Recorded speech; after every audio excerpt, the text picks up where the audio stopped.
Hey guys, this is Andrew with Central Scoot. Today I'm going to be talking about the infamous Gotrax Gxl V2. One of the most commonly seen electric scooters, but mainly because of its price. It's just so cheap. It's usually around $300 or less. It's the cheapest model on Gotrax's website for adults, and you see it all the time. It also goes by the name of the Rival. I believe if you buy it from like one of the big department stores, it's called the Rival, but it's essentially the same thing. It's a Gxl V2, also very similar to the XR Ultra, which just has a slightly bigger battery and it's that gray color, but for the most part they all kind of fit in the same kind of Gotrax class. And so this video applies to, you know, all three. Common things, so we'll kind of just you guys could look up the specs, you know, at home, but I'll kind of just talk about overview of the scooter, impressions, common things that go wrong with it, you know, repair wise and maintenance wise over its lifetime. You can clearly see this is a used, it's been, you know, quite used. You could tell it's at least a year or two old from the amount of wear and tear on it. So just a couple of things to point out. This scooter is interesting in that it does not have a separate controller. And so what that means is the way it's built, you have this console up here.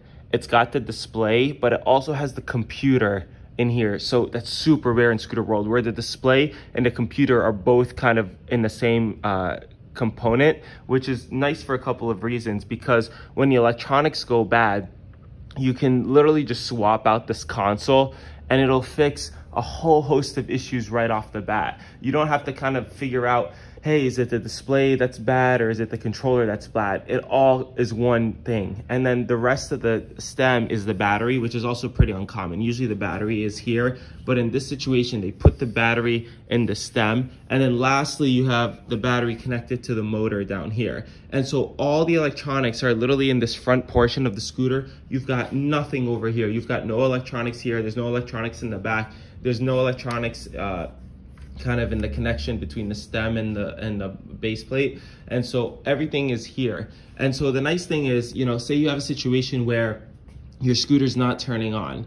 Well, it's either gonna be your battery, you know, because your battery's dead, and to get to the battery is really easy. You just, you know, unscrew these two screws, you unscrew the two screws from the bottom, and then, you know, you plop this part out and the battery just plops out. So it takes like less than 5 minutes to pull out the battery. Or the console.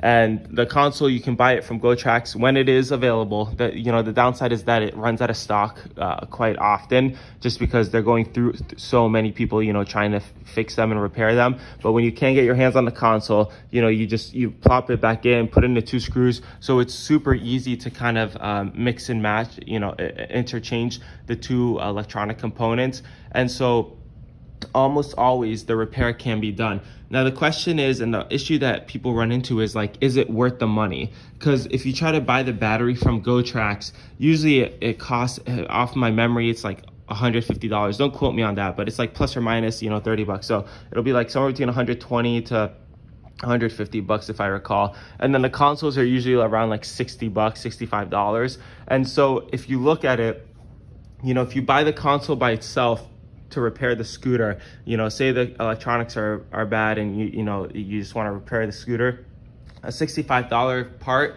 is, you know, pretty cheap and affordable. But if you're taking a gamble, you're not sure, you know, is it the battery or is it the console? Why is my scooter acting up? You know, why is it not turning on? Then, you know, at that point, you're spending $150 for a battery, $60 for the console. You're spending $220. The price of the whole scooter is $300. At that point, it's like, you know, maybe I should just buy a new scooter. And so in situations where, you know, it's turning on, but it's just acting weird, it's just not going, then a lot of times it is pretty affordable to just replace the console, but then, you know, not touch the battery, because you know your battery's fine, you know it's turning on. The other thing that sometimes we'll see is the motors can go bad. These motors aren't super expensive. They're less than $100, but you know, the price of the scooter is $300, so it's not, you know, nothing. And we do see the motors go bad. They're relatively easy to engage, and I shouldn't even say relatively, they're like the easiest. You just take off the front fender, it unplugs at the side of the motor wire, which Gotrax does really nicely, and then once you unplug it, you can just plop it off the axle, put a new one back on, plug it in, put the reflectors back on, and you're done. It's not a complicated thing. You don't have to open anything up. It's all done externally. So the repair on these Gxl V2s is so easy. Like, it's really easy to repair. The issue with the Gxl V2 is I get the impression that when people buy it, they're expecting, you know, the full performance of an electric scooter, not realizing that this really is the shell of an electric scooter.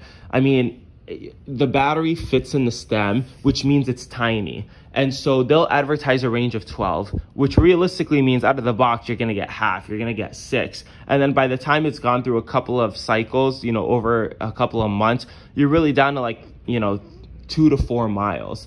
And so it's really hard to justify having a scooter that can only last for about 3 miles on a single charge. For almost all inner city riding, that's not gonna work.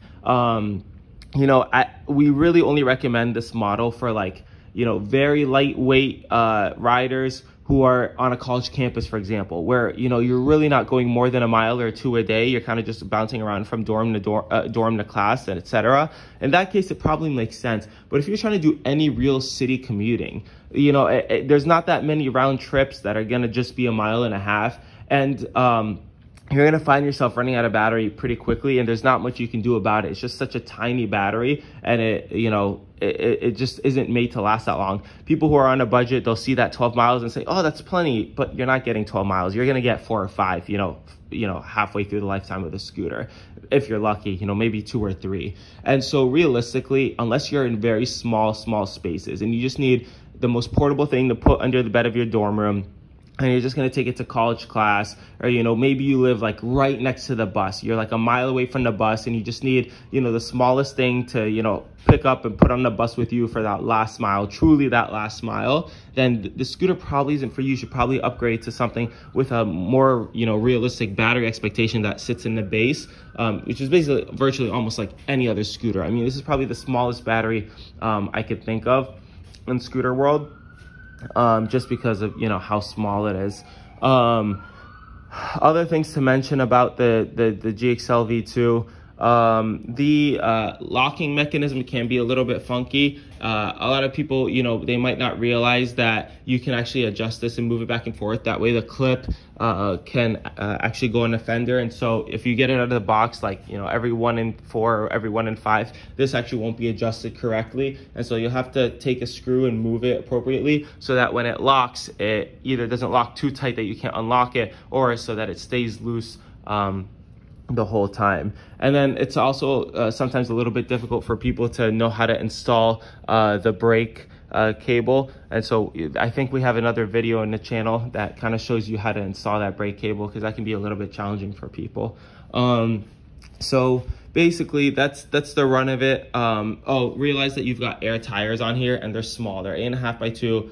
People don't know how to do them on their own. They're complicated. So really, if you're looking for, like, you know, something super basic, low maintenance, it's not going to give you, you know, any problems. You know, you're on a budget anyway. You don't want to spend money to pay someone to fix your tires. I'd probably elect for something like the Highboy S2, just because it's got the solid tires out of the box, and it's got a little bit of more of an oomph. Like, this motor is a 250 watt motor, whereas like something like the Highboy S2 is like a 350 watt motor. And so you'll be able to like hit a little bit higher speeds. I think this one only goes to 15 miles an hour on paper. So in real life, you'll probably only hit 13 miles an hour, and like forget about hills. Like, this scooter will not be able to go up hills. It can barely keep up, you know, it can barely accelerate, you know, on flat ground. It just doesn't have the power. It's not built to really withstand, you know, going up hills or anything sustainable that requires, like, you know, torque.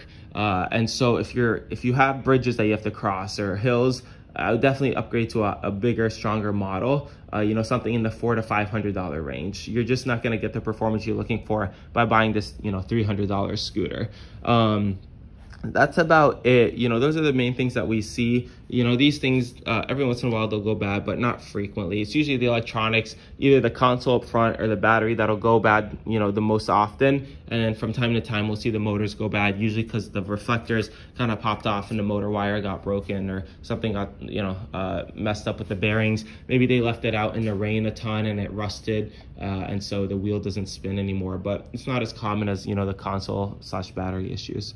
Thanks so much for watching, guys. I hope this video was useful, kind of, you know, setting some realistic expectations about this really popular model that probably shouldn't be as popular as it is, just because people don't always realize what they're getting. They think they're getting like standard performance scooter, but you're not. It's like really the shell of a scooter.